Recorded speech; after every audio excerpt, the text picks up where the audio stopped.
Hello friends, deer subscribers, আজকে আমরা নিয়ে আসছি অনেক মজাদার লাল শাকের ডাঁটা দিয়ে চিংড়ি এবং এবং আলু। তখন আমরা আমাদের ফ্রেশ কিছু লাল শাক পেলাম।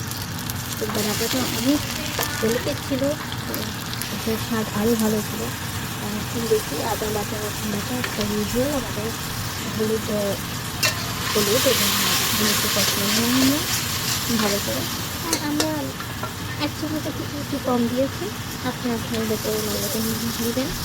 এখন এই মাছটা দিয়ে দিলাম, এই মাছটা নেড়ে করে দিলাম।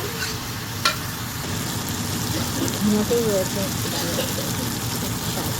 এখন দিয়ে দিলাম আমাদের চিলি আমাদের রান্নাই হবে না, তো মিশিয়ে দিলাম।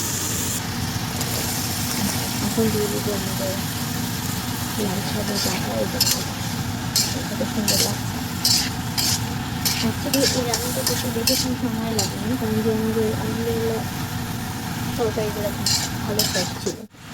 লবণ, পানি, অবশ্যই আমার তেলটা একটু বেশি রাখতে পছন্দ করি। তো there you have it, please do try this. Thank you and subscribe.